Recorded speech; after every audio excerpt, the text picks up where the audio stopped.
तो दोस्तों arm wrestling में आपके आर्म का साइज बहुत ज्यादा मैटर करता है, यानी आपकी ओवरऑल आर्म साइज, आपका फोर आर्म साइज। और दोस्तों उसमें भी सबसे ज्यादा जो मैटर करता है वो है आपकी फिंगर्स, पाम, यानी आपका ओवरऑल ये हैंड साइज। क्योंकि दोस्तों आपका हैंड साइज बड़ा होने पर वो आपकी हर तरीके से मदद करता है, आपकी ग्रिपिंग में, कवर अप करने में, आपको आसानी से हुक लेने में, आपको टॉप रोल मारने में, हर तरीके से वो आपकी मदद करता है। और इसी का उल्टा दोस्तों, अगर आपका हाथ आपके अपोनेंट से छोटे हैं या यूजुअली छोटे हैं तो दोस्तों ये सारी चीजें आपके लिए उल्टी हो सकती हैं। पर ऐसा भी नहीं है दोस्तों कि स्मॉल हैंड साइज वाले आर्म रेसलर नहीं होते हैं और वो ज्यादा बड़े लेवल पर नहीं जा सकते। बहुत सारे आर्म रेसलर्स हैं दोस्तों जिनके हाथ छोटे हैं, जिनका ओवरऑल आर्म साइज भी छोटा है, पर वो आज आर्म रेसलिंग के काफी बड़े लेवल पर है, जैसे कि कोच रे, जिनकी हाइट अराउंड 5'6" to 5'7" इंचेस है। और वो आप जानते होंगे कि वो आज कितने बड़े लेवल पर है आर्म रेसलिंग। तो दोस्तों आज बात करने वाले हैं हम इन्हीं हैंड साइज के बारे में कि अगर आपके हाथ छोटे हैं तो आपको कैसे आर्म रेसलिंग करनी चाहिए, आर्म रेसलिंग स्टाइल क्या होना चाहिए, और जो प्रॉब्लम आप फेस कर रहे हैं लो हैंड साइज की वजह से, उनका सोल्यूशन आपको कैसे मिल सकता है। तो आज की वीडियो में दोस्तों हम इसी बारे में बात करने वाले हैं। तो चलिए वीडियो को शुरू करते हैं। तो स्वागत है दोस्तों आपका हमारे आर नाम चुकी चैनल पर। मेरा नाम है संजू और ये मेरे भाई नवीन। दोस्तों अगर हम हैंड साइज के अकॉर्डिंग देखें तो हम इसमें दो तरह के आदमियों को कंसीडर कर सकते हैं। तो नंबर 1 आता है दोस्तों कि आपका हाथ यूजुअली छोटा हो, यानी कि एक रेगुलर हैंड साइज से आपका हाथ परमानेंटली छोटा हो, जिसमें कि आदमी जो आर्म रेसलिंग करते हैं और उनका हाथ पहले से ही छोटा है, वो अपने छोटे हाथ की वजह से जो है वो प्रॉब्लम फेस कर रहे हैं। और वे दोस्तों जो कि आर्म रेसलिंग करने के बारे में सोच रहे हैं, यानी कि जो बिगनर्स है और उनको पता है कि उनके छोटे हाथ होने के कारण उनको प्रॉब्लम फेस करनी पड़ेगी। और नंबर 2 पर दोस्तों वे लोग आते हैं जिनका hand size regular hand size इतना होता है, पर आपके अपोनेंट का हाथ जो है वो आपसे बड़ा है। तो उस कंडीशन में दोस्तों वे लोग भी सेम प्रॉब्लम फेस करेंगे जो कि एक शॉर्ट हैंड वाला फेस करता है। तो दोस्तों अगर इन दोनों कंडीशन में हम देखें तो जो ज्यादा प्रॉब्लम फेस करते हैं वो है नंबर 1 कंडीशन वाले आदमी, यानी जिनका जो हाथ है वो रेगुलर हैंड साइज से परमानेंटली छोटा होता है। तो दोस्तों अगर आपकी हाइट कम है और आप एक शॉर्टर गाय हैं तो डेफिनेटली आपकी फिंगर साइज और आपकी पाम साइज, ओवरऑल आपका जो हैंड साइज है वो भी छोटा होगा। चाहे आप टॉप रोलर हो या फिर एक आप हुकर हो, तो आपको अपनी ग्रिपिंग में, आपके टॉप रोल में, तो उसमें दोस्तों इन सारी चीजों में आपको दिक्कत आती है आपके शॉर्ट हैंड की वजह से। इसमें भी अगर हम देखें दो तरीके के आदमी हो सकते हैं, जो थोड़ी बहुत आर्म रेसलिंग पहले से ही करते हों,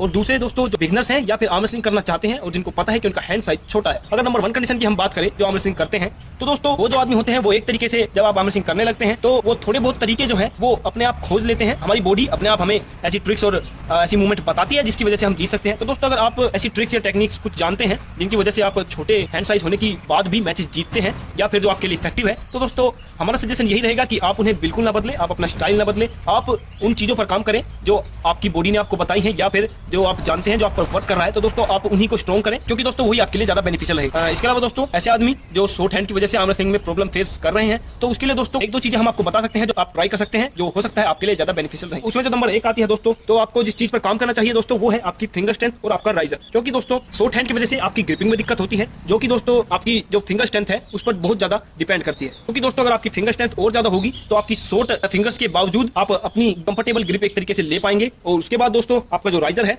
वो भी अगर आप अच्छे तरीके से ट्रेन करेंगे, आपकी राइजिंग पावर भी अच्छी है, तो आपका शॉर्ट हैंड होने के बावजूद दोस्तों आपके अपोनेंट को आपका हाथ नीचे ले जाने में दिक्कत पड़ेगी काफी ज्यादा। तो दोस्तों आप अपने फिंगर्स और अपने राइजर पर काम कर देख सकते हैं, ज्यादा हो सकता है दोस्तों वो आपके लिए ज्यादा बेनिफिशियल है। इसके अलावा दोस्तों एक और काम जो आप कर सकते हैं वो है दोस्तों high hand post top role. तो high hand post top roll में दोस्तों आप अपनी एल्बो जो है वो एल्बो पैड के बिल्कुल अगले कॉर्नर पर रखते हैं, जिससे दोस्तों आपका हाथ भी थोड़ा ऊंचा लगता है और जिससे दोस्तों आपको अपने अपोनेंट पर टॉप रोल मारना भी थोड़ा बहुत आसान हो जाता है। तो उसके बाद आते हैं दोस्तों बिगनर्स जो आर्म रेसलिंग करना चाहते हैं और जिन्हें पता है उनके हाथ छोटे हैं। उनके लिए दोस्तों जो हमारा सजेशन रहेगा वो ये रहेगा, क्योंकि दोस्तों वो अपना स्टाइल आराम से चेंज कर सकते हैं, क्योंकि उन्होंने ज्यादा प्रैक्टिस और उन्हें ज्यादा आदत नहीं हुई है अपनी एक परमानेंट स्टाइल की जिसमें वो खेलते हैं। तो उनके लिए अपना स्टाइल बदलना और एक अलग स्टाइल में ट्रेनिंग करना वो आसान रहेगा, क्योंकि आपके हैंड साइज की वजह से आपको ग्रिपिंग में जो दिक्कत पड़ती है दोस्तों वो पड़ती है आपको ज्यादा दिक्कत टॉप रोल में। क्योंकि दोस्तों अगर आप एक टॉप रोल है और आपका हैंड साइज छोटा है, उसमें ना ही तो आपको अपनी कंफर्टेबल ग्रिप मिल पाएगी और ना ही आप अपने अपोनेंट की फिंगर्स पर इतना प्रेशर डाल पाएंगे, क्योंकि आपका हाथ हो सकता है ओवरऑल भी आपका हाथ छोटा हो और आप अपने अपोनेंट की फिंगर्स पर इतना प्रेशर ना डाल पाए। तो दोस्तों उसके लिए आप जो काम कर सकते हैं वो है कि आप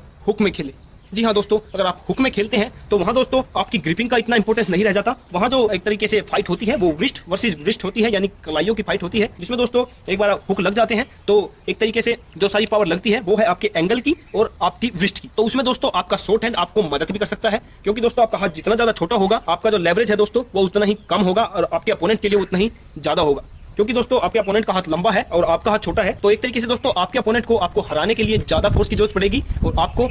कम की।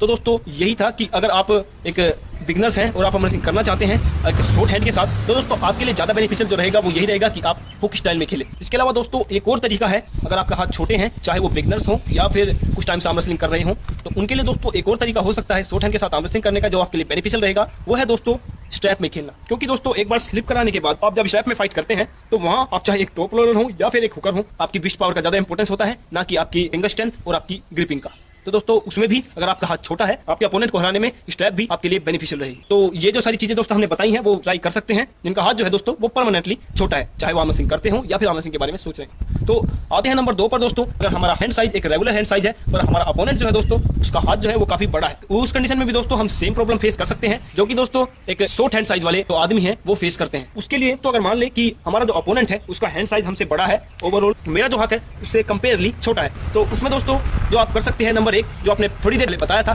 कि आप हुक ट्राई कर सकते हैं, क्योंकि दोस्तों हुक में जो है वो रिस्ट टू रिस्ट फाइट होती है, ना कि आपकी ग्रिपिंग और आपकी फिंगर्स। इसके अलावा दोस्तों अगर आप एक टॉप रोलर है तो उसमें जो दोस्तों आपको ट्राई करना है वो है दोस्तों कि अपने अपोनेंट के हाथ को भी कम स्पेस देना, क्योंकि दोस्तों उसकी फिंगर्स और उसकी पाम ओवरऑल बड़ी है तो उसको ग्रिपिंग में एडवांटेज मिलता है, जिससे दोस्तों आपके जीतने के चांस कम हो जाते हैं। इस सिचुएशन को फेस करने के लिए दोस्तों आपको जो करना है वो यही करना है कि आप अपने अपोनेंट का जो स्पेस मिलता है उसे ग्रिपिंग के लिए, उस स्पेस को दोस्तों आपको कम करना है जिससे आपके अपोनेंट को अपनी सेटिस्फाई ग्रिप ना मिले, जिसके ऊपर दोस्तों हमने ऑलरेडी वीडियो बना दिया है जो आप देख सकते होंगे आई बटन पर क्लिक करके। तो दोस्तों इसके अलावा जो आप एक और काम कर सकते हैं वो है दोस्तों high hand post top role. तो इसके लिए दोस्तों आपको अपनी एल्बो को आपको इस पोजीशन में ना रहकर इस पोजीशन में रहना है, जिससे दोस्तों आपका जो हाथ है अपने अपोनेंट के थोड़ा सा ऊपर रहेगा और उसकी फिंगर्स पर जो है वो ऑलरेडी प्रेशर बना रहेगा, और जितना ग्रिप आपकी ऊपर जाएगी उतना ही आपके अपोनेंट के हैंड पर ज्यादा प्रेशर पड़ेगा और आपको अपने अपोनेंट पर टॉप रोल मारना उतना ही आसान रहेगा। तो दोस्तों इस ट्रिक में आपका राइजर का स्ट्रॉन्ग होना बहुत ज्यादा जरूरी है, तो आप ध्यान रखें कि आप अपने राइजर को भी ट्रेन करते रहें। तो ये जो चीजें हमने आपको बताई हैं आप इन सब चीजों को ट्राई कर सकते हैं। इसके अलावा दोस्तों कोई फिक्स और कोई परमानेंट जो है दोस्तों वो ट्रिक नहीं होती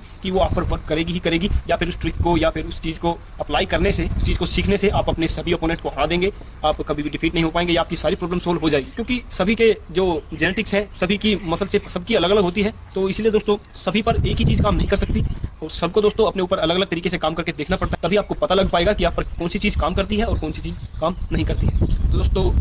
ये जो हमने चीजें बताई हैं ये आप यूजुअली ट्राई कर देख सकते हैं। ये होप आपके लिए ज़्यादा इफेक्टिव रहे।